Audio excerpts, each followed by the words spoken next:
Hi මම ගෝසිත සාමාන්‍යයෙන් ගොඩක් අය කැමති බෝංචිවල තියෙන කොළපාට ගතිය රැකගෙනම බෝංචි කන්නනේ.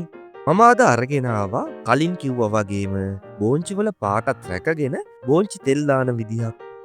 වැඩි වෙලාවක් යන්නේ නැති හරිම පහසුවෙන් හදාගන්න පුළුවන් රෙසිපියක් මේක. ඒ වගේම මාරම රසයි. එහෙනම් අපි යමු මේක හදන විදිහ බලන්න. මේක හදන්න පටන් ගන්න කලින් අපි බලමු අපිට මොනවද ඕනි වෙන්නේ කියලා. අපිට ඕනි කරනවා හොඳට සෝදලා සුද්ධ කරගෙන මේ වගේ දිගට කපාගත්ත බෝංචි ග්‍රෑම් 250ක් විතර. මෝරපු නැති ලපටි බෝංචි ගන්න පුළුවන් නම් ගොඩක් හොඳයි. තෙල් මේස හැඳි 1/2ක් දෙකක් වගේ. අබ තේ හැන්දක්. පොඩියට කපාගත්ත සුදු ලූණු බික් 3ක්. පොඩියට කපාගත්ත ලොකු ලූණු ගෙඩියක්. රම්පෙ කරපිංච ස්වල්පයක්. මේ වගේ කපාගත්ත අමුමිරිස් කරල් 4ක්. තව 3-5 කුඩු තේ හැඳි භාගයක්. මිරිස් කුඩු තේ හැඳි කාලක්. ඒ වගේම රසානුව ලුණු. මම තේ හැන්දක් විතර තමයි ලුණු ගන්නේ. හරි. දැන් අපි බලමු කොහොමද මේක හදාගන්නේ කියලා. මුලින්ම මම පෑන් එකක් ලිපේ තියලා තෙල් ටික දාගන්නවා. තෙල් ටික රත් වීගෙන එනකොට මම අබ ටික එකතු කරගන්නවා. මේ ටික ටිකක් ෆ්‍රයි වෙන්න දෙමු අපි. අබ ටික මේ වගේ ෆ්‍රයි වීගෙන එනකොට මම කපාගත්ත සුදු ලූණු ටික එකතු කරගන්නවා. දැන් තප්පර 30ක් වගේ මික්ස් කරගමු.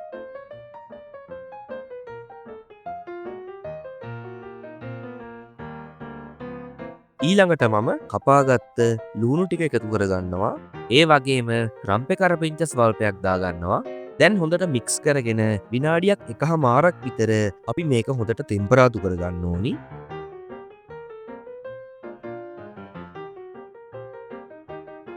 ඊළඟට මම දාගන්නවා කපාගත්ත බෝංචි ටික.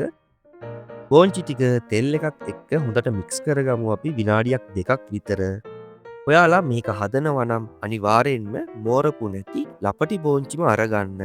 මොකද එතකොට කොළපාටත් රැකගෙන බෝංචි අමු වෙන්නේ නැති වෙන්න අපිට මේක හදාගන්න පුළුවන්. දැන් තමයි අපි මේකට පහේ ටික එකතු කරගන්නේ. මුලින්ම මම 3-5 කුඩු තේ හැඳි භාගයක් එකතු කරනවා. මිරිස් කුඩු තේ හැඳි කාලක් දාගන්නවා. මිරිස් මම වැඩි එකතු කරගන්නේ නැහැ මේ රෙසිපි එකට. දැන් මම කපාගත්ත අමු මිරිස් ටිකක් දාගන්නවා. ඔයාලට කැමති නම් අමු මිරිස් වෙන හැඩයකට කපා ගන්න පුළුවන්. බෝංචිත් මේ වගේ දිගට කපාගත්ත නිසා. ඒ වගේම ලුණුත් තේ හැන්දක් වගේ දාගන්නවා. ඔයාලා රස අනුව දාගන්න. දැන් මදකින්දරේම විනාඩියක් විතර අපි මික්ස් කරගමු මේ ටික.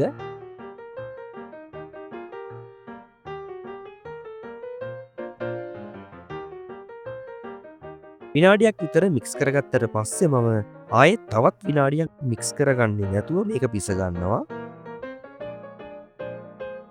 දැන් අපි පහේ ටික දාලා විනාඩි 2ක් විතර මේ බෝංචි ටික උයාගෙන තියෙන්නේ. වැඩි වෙලාවක් පිස ගන්න ඕනි නැහැ. එහෙම වැඩි වෙලාවක් ලිපේ තිබ්බහම මේ බෝංචි එකේ තියෙන පාට අපිට නැති වෙනවා. දැන් බලන්නකෝ මේකේ කොළ පාට ගතිය එහෙම්මම තියෙනවා. මම මේ වෙලාවේදී ටිකක් මික්ස් කරගෙන ලිප් ඕෆ් කරගන්නවා. තව දෙයක් තමයි ඔයාලට කැමති නම් මේකේ සැරයි රසයි දෙකම වැඩි වෙන්න කෑලි මිරිස් ටිකක් ඒ වගේම උඹල කඩ ටිකක් උනත් එකතු කරගන්න පුළුවන්. ඔන්න අපි එහෙනම් මේ රසම රස බෝංචි තෙල් දාන රෙසිපි එකත් හදලා ඉවරයි. ඉතින් ඔයාලා ආයෙත් ගෙදරට බෝංචි ගෙනාපු දවසක මේ විදිහට හදලා බලන්න. හරිම පහසු වෙයි ඔයගොල්ලොන්ට. මං කලින් කිව්වා වගේම වැඩි වෙලාවක් යන්නෙත් නැහෙනි. ඒ වගේම හරිම රසයි. මේ තියෙන්නේ මේක හදන්න ගිය සීනම ද්‍රව්‍ය ටික. එහෙනම් මගේ තවත් රසම රස රෙසිපි එකකින් හමු වෙමු. එතකල් මගේ මේ වීඩියෝ එකත් බලන්න.